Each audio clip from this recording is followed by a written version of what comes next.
Snow fell thick enough to swallow the entire battlefield. Shots rang out from nowhere, soldiers dropping without anyone knowing where the fire came from. Sniper, but no visual on target. The commander's voice crackled through static-filled radios, trembling. In the chaos, a female medic knelt in the snow, hands shaking from cold, blood soaking through her gloves. No one paid attention to her. No one suspected, until the casualty count stopped at 74. And only one person on the battlefield had never been seen. The valley stretched before them like an open grave. Captain Derek Hollings raised his fist. The platoon stopped. 32 soldiers, elite infantry, trained for terrain like this. Mountains to the east, forest line to the west, open ground ahead, sloping down into what intelligence called minimal hostile activity. The snow had started an hour ago, light at first. Now it came down in sheets. "Visibility's shit," said Sergeant Marcus Flynn, squinting through his scope. "Maybe 30 meters max." "Mission stands," Hollings said. "We push through. Extraction point is 2 clicks north." They moved in formation. Standard tactical spread, weapons ready. Every soldier knew the drill. The first shot came at 0647 hours. Private Ryan Matthews dropped face first into the snow. No sound, no muzzle flash, just a body falling. "Contact!" Flynn bellowed. "Man down!" The platoon scattered. Training took over. Soldiers dove behind rocks, trees, anything. Return fire erupted in every direction. Bullets tore through the storm, hitting nothing. "Where's it coming from?" someone shouted. "I don't see anything." Matthews wasn't moving. The medic she was already running, low to the ground, kit bouncing on her back. She reached him in seconds, rolled him over. Entry wound center mass, clean through the vest. "He's gone," she said quietly, barely audible over the wind. Her name was Rebecca Stone. She'd been with the unit for 6 weeks. Quiet, efficient, never spoke unless spoken to, did her job and disappeared. The second shot hit Corporal Jamie Torres. He'd been repositioning behind a fallen log. The bullet found the gap between his helmet and collar. He convulsed once and stopped. "2 down!" Flynn's voice pitched higher. "Somebody give me a direction." Nothing. The snow erased everything. Sound, light, direction. Hollings grabbed his radio. "Overwatch, this is Ghost 1 Actual. We are taking accurate fire from unknown position. Request immediate ISR support." The response crackled back. "Ghost 1, Overwatch. Drone coverage unavailable due to weather. You are on your own." A third shot, Private Lisa Chen, headshot, instant. The platoon was pinned. They couldn't advance, couldn't retreat. Every movement drew fire, but no one could see the shooter. "This doesn't make sense." Flynn crawled to Hollings' position. "The angles are wrong. Torres was behind cover. Chen was in a depression. There's no single position that could hit both." "Then there's more than one," Hollings said. "I don't think so, sir. The timing's too perfect. It's one shooter, moving between shots. In this storm? Impossible. Then we're fighting a ghost." Rebecca moved through the chaos like water. She checked Chen. Nothing to be done. Moved to Torres. Same. Her hands were steady. Her face showed nothing. When she looked up, her eyes swept the tree line. Slow, methodical, like she was reading something no one else could see. Another shot. Another body. The fear was spreading faster than the bullets. Rebecca Stone had joined the unit in December. Transfer from another division. Her records were clean but sparse. Medical training, combat lifesaver certified, no disciplinary issues. No commendations either, just a name on a roster. She kept to herself, ate alone, slept in the corner bunk. During downtime, while others played cards or talked, she sat with a worn notebook, writing in tight, controlled script. "You ever see her smile?" Private Tyler Grant had asked once. "You ever see her frown?" Torres had replied. "Girl's a robot." But she was good at her job, fast under pressure, never panicked. When blood started flowing, Rebecca Stone was exactly where she needed to be. The day before the patrol, Flynn had watched her prep her kit. She organized supplies with surgical precision, tourniquets, hemostatic gauze, chest seals. Everything had its place. "You've done this before," he'd said. "Everyone has," she'd replied without looking up. "I mean real combat, not training." She'd paused. Just for a second. "Yes. Where?" "Places that aren't on maps anymore." That was the longest conversation anyone had with her. Now, in the snow, she moved between wounded soldiers with mechanical efficiency. Check pulse, check breathing, apply pressure, move on. Her blonde hair, pulled tight in a regulation bun, was crusted with ice. Her face might have been carved from stone, what no one noticed. Every position she chose gave her a clear sightline to the tree line. Every time she knelt, she oriented herself toward the high ground, and her eyes never stopped moving, scanning, calculating, measuring wind speed by the snow's drift, estimating distance by the delay between shot and impact. Habits died hard, even when you tried to bury them. Another shot cracked through the valley. "Specialist David Park, shoulder wound," he screamed. Rebecca reached him in 4 seconds flat. She'd been 15 meters away. She'd started moving before the bullet hit. By 0720 hours, the count was 20. 20 soldiers, dead or critical. The storm showed no signs of stopping. The sniper showed no signs of missing. Hollings had called for emergency extraction 3 times. Each time, command said the same thing. "Birds can't fly in this weather. Sit tight. Weather should break by noon." Noon felt like years away. "We need to move," Flynn said. His face was pale. "Staying here is suicide." "Moving is suicide," Hollings shot back. "The second we break cover, we're targets. We're already targets. Then we minimize exposure. We dig in. We wait." "For what? For that thing to kill all of us?" Hollings didn't answer. He didn't have one. The technical team had tried everything. Thermal imaging showed nothing through the snow. Acoustic sensors picked up the shots but couldn't triangulate. The bullets themselves were standard, 7.62 millimeters. Could be from any rifle. What made it impossible? The angles. Private Chen had died from a shot that came from the east, Corporal Torres from the north, Private Grant from the west. The geometry didn't work. No single position offered those lines of sight. Unless the shooter was moving between every single shot, in zero visibility, through hostile terrain, without ever being seen. "It's not human," Grant whispered. He was 19. This was his first deployment. "It's something else." "Shut up," Flynn snapped. But his voice lacked conviction. Rebecca knelt beside a soldier with a sucking chest wound, Lieutenant James Morrison. He was trying to talk. Blood bubbled from his lips. I saw, Morrison gasped. "Don't talk," Rebecca said. "Save your strength. Movement. In the trees." "Where?" "Everywhere. Nowhere." He stopped breathing at 0734. Rebecca's hands didn't shake as she closed his eyes. She'd closed too many eyes. In too many places. On too many battlefields that officially never happened. She stood slowly. Her gaze drifted to a specific point. 30 degrees northeast. Elevated position. Approximately 400 meters. She blinked. Forced herself to look away. "Not your job anymore," she thought. "You're a medic. Just a medic." Another shot. 21. Her name wasn't really Rebecca Stone. That was the name on her current ID. The name in the system. The name that let her disappear. Before that, she'd been someone else. Someone with a different set of orders. A different purpose. 8 years ago, different war, different country. She'd been Sergeant First Class Catherine Reeves. Sniper. Scout platoon. 43 confirmed kills. She'd been good.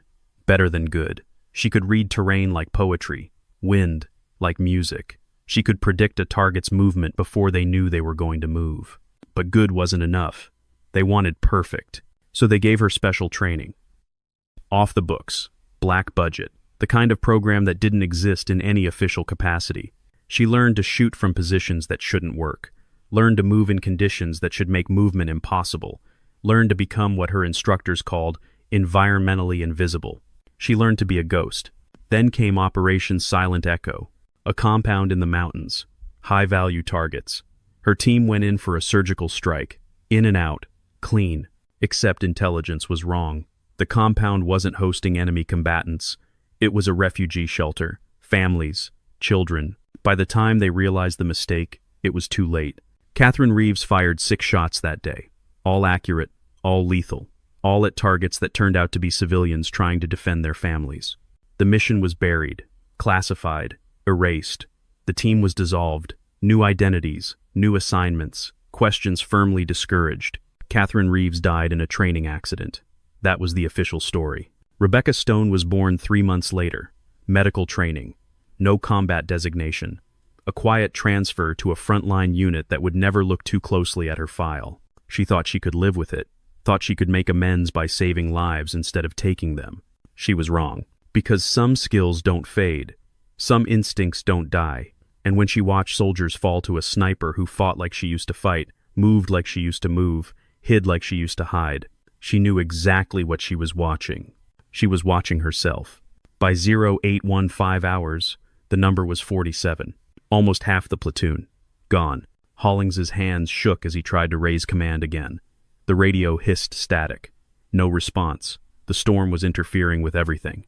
"We have to move," Flynn said again. "Sir, we can't stay here." "Move where?" "Anywhere. Back to the insertion point.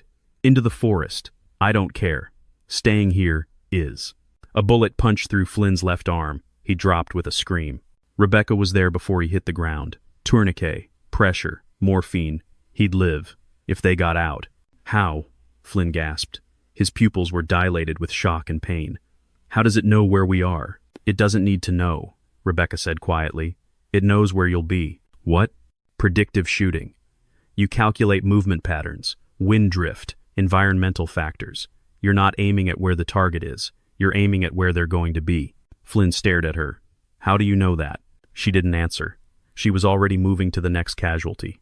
Private Emma Rodriguez. Leg wound, femoral artery nicked. Rebecca worked fast. Combat gauze, pressure dressing. Rodriguez would need surgery within an hour or she'd lose the leg.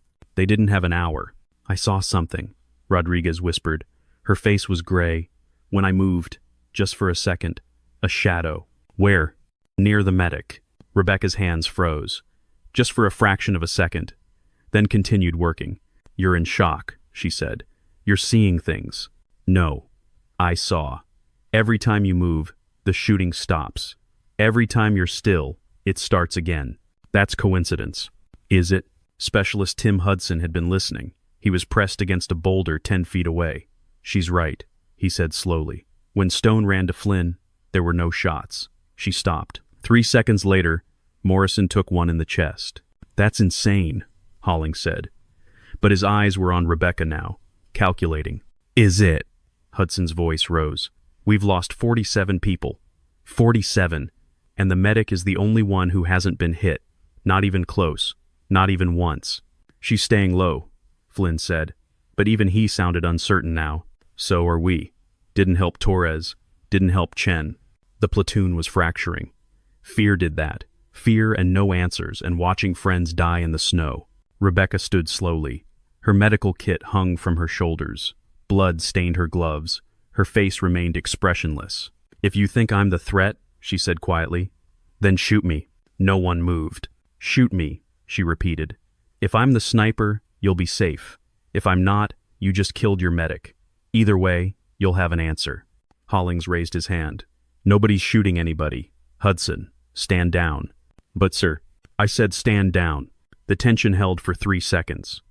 Then Hudson looked away. Rebecca sat back down, resumed treating Rodriguez. Her hands were steady, but inside, something was shifting. A calculation. A decision she'd been avoiding since the shooting started. The count was 47. It would reach 50 soon. Then 60. Then everyone, unless someone stopped it. And Rebecca Stone knew exactly how to stop it. Because she'd been trained by the same people, learned the same techniques, knew the same tricks. The question was whether she could be that person again, whether she could pick up the rifle she'd sworn to put down. At 0847 hours, Private Daniel Wright took a round through the neck. He'd been moving to a new position. Low crawl through the snow. Textbook. He'd done everything right. Didn't matter. The bullet found him anyway. Rebecca ran, not toward Wright, toward a depression in the terrain. Natural cover. A spot she'd marked mentally an hour ago. Wright was still alive when she reached him. Barely. Arterial bleed. She had maybe 90 seconds. She worked. Pressure. Hemostatic gauze. Her movements were automatic. Muscle memory from 100 other wounds in 100 other wars. But her mind was somewhere else. Calculating. Measuring. The shot that hit Wright came from the northeast. Elevated position. Maybe 40 degrees of angle. That matched the trajectory that killed Morrison, and Grant, and 5 others, which meant the shooter had returned to a previous position, which meant they were confident, comfortable, following a pattern. Patterns could be predicted. Rebecca's hands finished bandaging Wright. He'd lost consciousness, but his pulse was there, thready but present. She sat back, looked around. The platoon was scattered, demoralized. 12 people left standing out of 32. Most were wounded. Her medical kit sat beside her. Supplies running low. She'd need more gauze soon. More morphine. More everything. She reached into the bottom of the kit. Beneath the medical supplies, where she'd packed something she'd promised herself she'd never use again. A rifle scope. Compact. Military grade. The kind that didn't appear in standard medical equipment. She'd carried it for 8 years. Through every transfer. Every new identity. Not because she planned to use it. Because she couldn't let go. Rebecca attached the scope to a piece of equipment. Angled it toward the tree line. Adjusted focus. There, in the branches. A shadow that didn't match the wind pattern.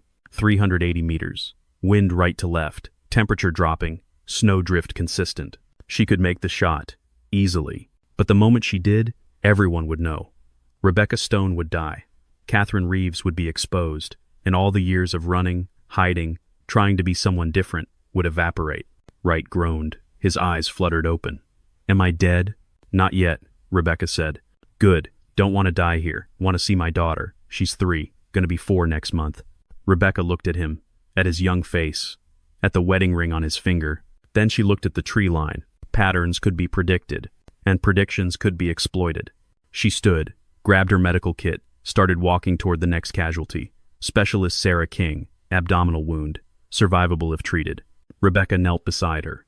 Started treatment. Standard procedure. But her left hand, hidden from view, reached into her pocket, pulled out something small, metallic. A range finder. She treated King's wound with her right hand. Measured distance with her left. 412 meters. Wind speed 12 knots. Humidity factor negligible. She finished bandaging King. Stood. Moved to the next position. And this time, when she knelt, her hand was holding something else. Something that definitely didn't belong in a medic's kit. A rifle. Disassembled. Hidden in her pack for 8 years. Waiting.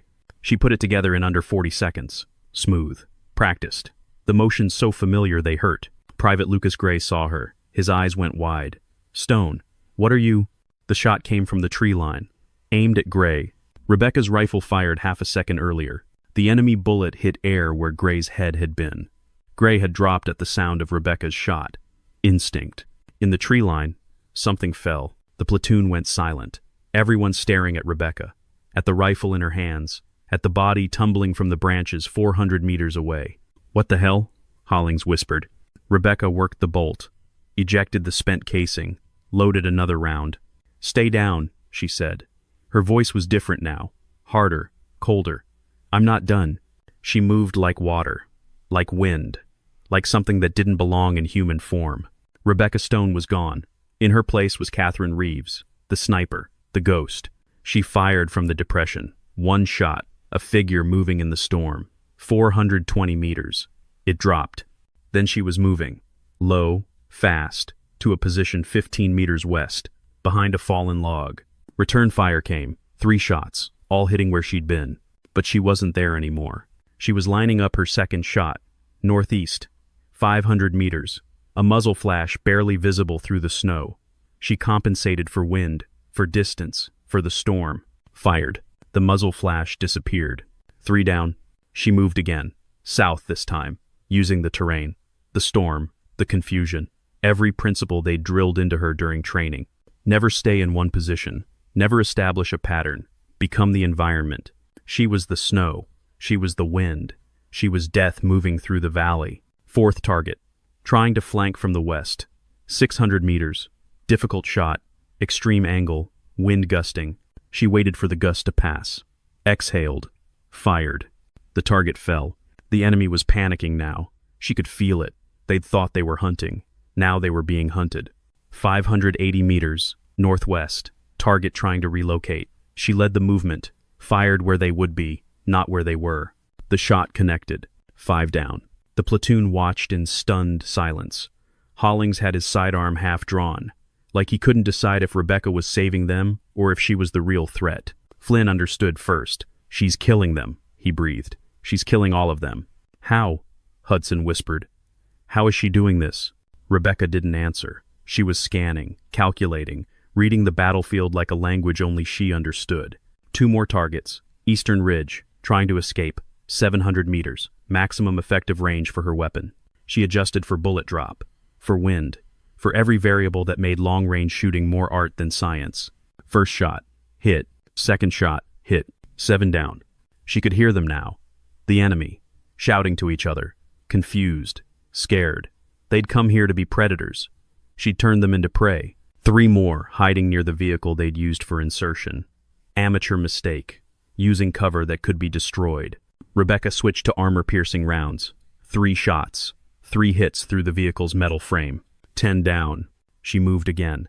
Not because she needed to, because she wanted them to know she could. Wanted them to understand they were fighting something worse than they'd ever imagined. 2 more targets tried to run. She let them get 50 meters, then dropped them both with 2 shots in under 3 seconds. 12. The last one tried to surrender. Stood up, arms raised, weapon on the ground. Rebecca watched him through her scope.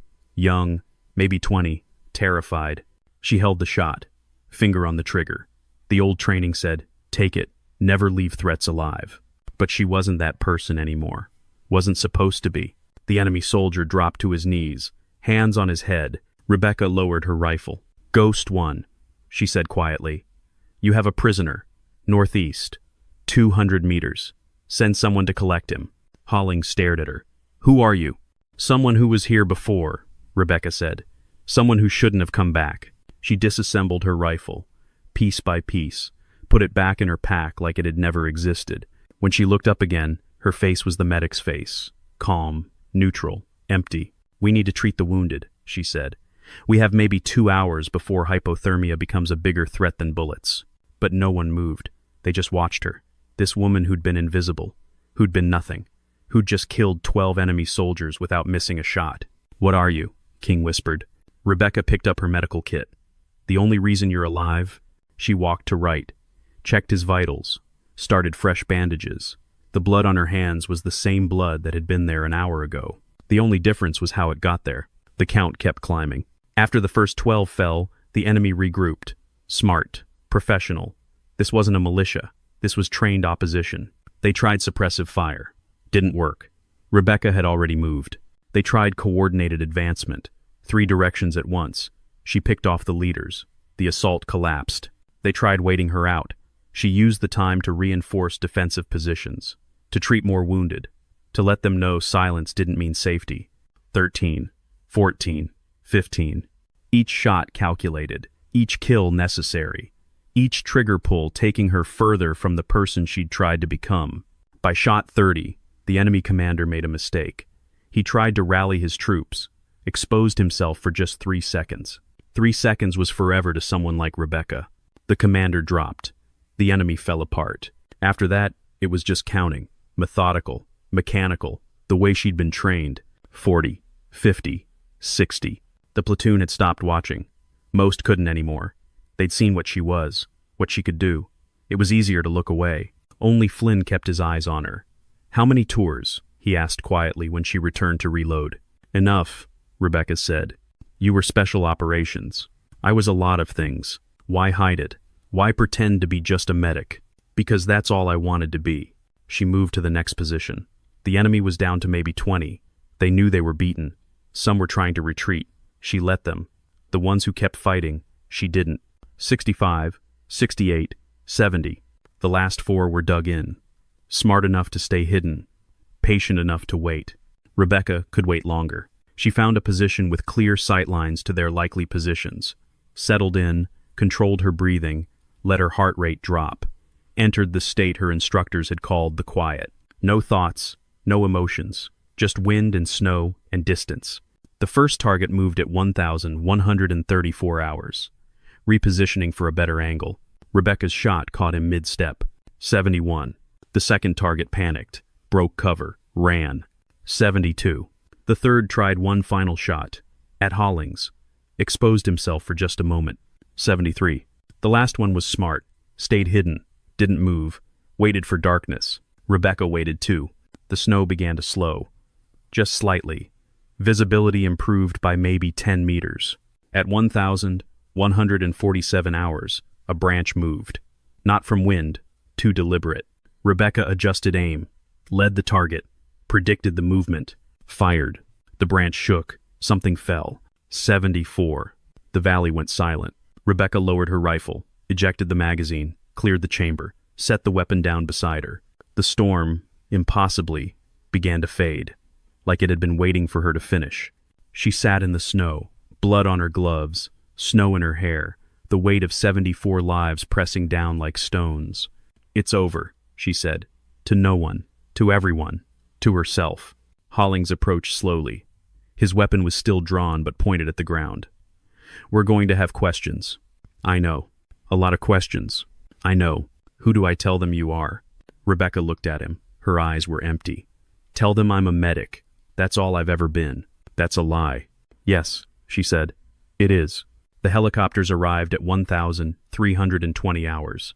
The storm had broken. Visibility was clear. Medics swarmed the survivors. 12 wounded. All stable. All alive because of Rebecca's work before the shooting started. And during it, military intelligence secured the area. They found 74 bodies, all enemy combatants, all killed by precision rifle fire. They also found Rebecca's rifle, disassembled, wiped clean, serial numbers filed off years ago. "We need a statement," the intelligence officer said. Major Linda Patterson. Hard eyes, harder questions. "The enemy ambushed us," Hollings said. "We took heavy casualties." The medic, he paused. "The medic returned fire." "Returned fire," Patterson repeated flatly. "From concealment, while treating wounded, killing 74 hostiles, without backup." "That's correct. Captain, I'm not stupid." "Neither am I, Major. That's my statement." Patterson looked at Rebecca. She was sitting on a stretcher, thermal blanket around her shoulders, hands wrapped in clean bandages. Face blank. "What's your statement, Specialist?" "I treated the wounded," Rebecca said. "That's my job." "And the shooting?" "Self-defense." 74 kills is a lot of self-defense. It was a target-rich environment. Patterson studied her. Rebecca met her gaze without blinking. "You have training beyond medical," Patterson said. "Significant training. I have the training on my file. I've seen your file. It's very thin. That's all there is." "I don't believe you." Rebecca didn't respond. Patterson waited. The silence stretched. Finally, Patterson's radio crackled. A voice from command. Short conversation. Patterson's expression didn't change, but something shifted. "Understood," she said into the radio. Then to Rebecca, "You're free to go." "Ma'am?" "Orders from above my pay grade. This incident is being classified. All witness statements will be sealed. The official report will state that enemy forces withdrew due to weather conditions. No mention of any sniper activity, yours or theirs." Hollings stepped forward. "Major, that's the order, Captain. You have a problem with it, take it up with the Pentagon. But I suspect you'll find the doors very firmly closed." She turned to leave, paused, looked back at Rebecca. "Whoever you used to be," Patterson said quietly, "stay whoever you are now. The world doesn't need more of the other thing." Then she was gone. The platoon was evacuated by 1400 hours. The wounded loaded first, then the survivors. Rebecca went last. No one spoke to her on the flight back. They didn't avoid her exactly, but they didn't look at her either, like she was a thing that shouldn't exist, like acknowledging her would make her real. Maybe they were right. At base, she was debriefed. Standard questions, standard answers, everything carefully choreographed to match the official story. She was released at 1,900 hours. No charges, no commendation, no acknowledgement of what happened. She went to her bunk, the one in the corner, away from everyone else. Her kit was there, unpacked and inspected. The rifle was gone, so was the scope, the rangefinder, all evidence of who she'd been. What remained was a medical bag, bandages, gauze, morphine, the tools of saving lives. Rebecca sat on her bunk, stared at the wall. She'd killed 74 people today, saved 12. The math didn't favor her, but the 12 were alive. That had to count for something, didn't it? At 2,100 hours, Flynn found her. His arm was in a sling, Purple Heart paperwork already filed. "Thank you," he said. Rebecca looked at him. "For what?" "For saving us, all of us." "I was doing my job." "No," Flynn said. "You were doing someone else's job, someone who doesn't exist anymore. But she came back, just long enough." He paused. "So thank you for that." He left before she could respond. Rebecca sat alone in the dark. Outside, the base hummed with activity. Soldiers training, living, preparing for the next mission. She pulled out her worn notebook, the one she wrote in during quiet moments, opened to a fresh page. 74, she wrote. Names I'll never know. Faces I'll never forget. Then she added a line below. 12 alive. 12 chances to be better than I was. She closed the notebook, put it away. In the morning, she'd wake up, put on her uniform, be Rebecca Stone, medic, nothing special. But tonight, in the dark, Catherine Reeves allowed herself one small thing. She cried. 3 years later. Different war, different mountains, different country that officially wasn't in conflict. A medical unit deployed to a forward operating base. 20 soldiers, 1 medic. Her name was Jennifer Walsh. Quiet, efficient, kept to herself. The ambush came at dawn. Sniper fire from the hills. Precise, deadly. The unit scattered. Casualties mounted. The commander was screaming into his radio. "We need air support. We're pinned down." "Negative," command responded. "Weather's too thick. You're on your own." Snow began to fall. Heavy, blinding, familiar. The medic moved through the chaos, treating wounds, saving lives. Her hands steady, her face calm, and then she stopped, stood, looked toward the hills. Someone saw her reach into her medical kit, pull out something that didn't belong. "Walsh, what are you?" The first shot rang out, clean, precise. A body fell from the rocks. Then another shot. Another body. The enemy fire stopped. The medic disassembled her weapon, put it away, went back to treating the wounded, like nothing had happened.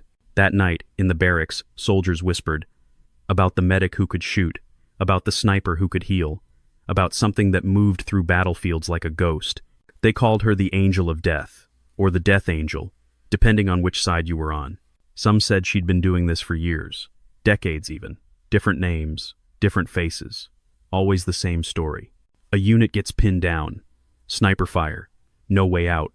Then the medic stands up, and the shooting stops. "You think it's real?" a young private asked. His name was Cooper, first deployment. "I think," said his sergeant, a 20-year veteran named Briggs, "that some stories don't need to be real to be true." "What's that mean?" "It means," Briggs said, looking out at the falling snow, "that sometimes the world needs monsters to fight monsters, and sometimes those monsters pretend to be angels. And maybe that's okay." Cooper wasn't satisfied. "But is she real?" Briggs smiled. "Ask me again after your first firefight." In her bunk, Jennifer Walsh sat alone, writing in a worn notebook. The pages were filled with numbers, dates, locations, a ledger of sins and salvations. She wrote one more line, still trying to balance the scales. Then closed the book, put it away. Tomorrow she'd be a medic again. Just a medic, nothing special. But tonight, in the dark, while snow fell outside the window, Catherine Reeves remembered. Remembered a valley 3 years ago. Remembered 74 shots. Remembered 12 lives saved. Remembered the weight of being both death and life, and knowing she'd never be free of either. The snow continued falling, silent, heavy, eternal, and somewhere in another theater, another war, another unit under fire, another medic would stand, another rifle would appear, and the legend would grow. Because some debts can never be repaid, some sins can never be washed clean, and some soldiers never really come home. They just keep fighting, keep saving, keep trying to balance scales that can never be balanced, until the snow falls one final time, and the ghost finally gets to rest. 10 years later, a hospital in northern Montana. No war, no combat, no snow. An elderly woman lay in bed. Cancer, stage 4. Days left, maybe hours. A nurse entered, young, blonde hair pulled back, calm eyes. "How are you feeling today, Mrs. Chen?" the nurse asked. The woman, Lisa Chen, formerly Private Lisa Chen, survivor of the Valley ambush, looked up. "I know you," she whispered. "We met yesterday. I'm Jennifer, remember?" "No. Before. The snow, the valley. You were there." The nurse's expression didn't change. "I think you're confused. That was a long time ago. You saved us. Stone. Rebecca Stone. That was you. Mrs. Chen, you should rest." "I died that day," Chen said. Her voice was fading, but her eyes were clear. "The shot. Headshot. I remember. I remember falling." The nurse sat beside the bed. Her hand found Chen's. "But I woke up," Chen continued. "In the helicopter. They said I was lucky. Said the bullet grazed me. But I remember. I remember dying." "Memories can be tricky," the nurse said gently. "Especially traumatic ones. Did you save me twice?" Silence. "Once in the snow," Chen said, "and once after. When the doctor said there was nothing they could do, when my family had said goodbye, I woke up, and you were there, at the foot of my bed, watching, making sure. The nurse didn't confirm or deny. How many of us are there? Chen asked. How many did you follow? How many did you keep saving? Years later, decades later, when we were in car accidents or fell ill or needed someone to care when no one else would? 12, the nurse said softly. All 12. As long as I could, as long as you needed. Because I took 74 lives that day. I thought if I could save 12, keep saving 12, keep them alive and happy and whole, maybe the scales would balance. Maybe I could sleep without seeing their faces. Did it work? The nurse smiled. Sad, tired. No, but I had to try. Chen squeezed her hand. Weak, gentle. You can stop now. I'm ready. And you've done enough. I don't think I'll ever have done enough. Then let me give you permission. Let me be the one to say it's okay, that you're forgiven, that you can rest. The nurse sat quietly. Outside, the sun was setting. No snow. Just warm Montana evening light. Did you find them? Chen asked. The other 11? Are they okay? Wright got to see his daughter turn 4. And 14. And 24. She just had a baby. Grant runs a veteran support group. Rodriguez teaches kids to play basketball. Flynn writes books about battlefield medicine. King adopted 3 children. Morrison didn't die that day. His wound was survivable. He's a high school principal now. And you made sure all of them stayed safe. As best I could. Then you've balanced your scales, Chen said. 74 bad deaths. 12 good lives. 12 families. 12 futures. That's more than balance. That's mercy. The nurse didn't speak. Couldn't. It's okay to put down the rifle, Chen whispered. It's okay to stop running. It's okay to be whoever you want to be. I don't know who that is anymore. Then figure it out. You've got time. More time than I do, anyway. Chen's eyes were closing. The nurse held her hand. Thank you, Chen breathed. For everything. For the valley. For the years after. For watching over all of us. For caring when you didn't have to. I always had to, the nurse said. I couldn't stop. Well, now you can. Now you're free. Chen's hand went slack. The nurse sat for a long time, holding the hand of the last of the 12, the last connection to that day in the valley, the last reason to keep being vigilant, protective, constantly on guard. She gently placed Chen's hand on the bed, stood, walked to the window. Outside, impossibly, snow began to fall, just a light dusting, unusual for this time of year. The nurse watched it fall, and for the first time in 15 years, she didn't see a battlefield, didn't see threats, didn't calculate firing solutions. She just saw snow, and in the reflection of the window, she saw herself. Not Rebecca Stone, not Catherine Reeves, not Jennifer Walsh, or any of the dozen other names she'd worn. Just a woman, tired, scarred, but maybe finally free. She left the hospital that night. No forwarding address, no new identity, no plan. Some soldiers never come home, but some eventually find out they never left. The scales were balanced. The debt was paid. The ghost could finally rest. And in a valley far away, where snow fell eternal and white, 74 graves stood unmarked.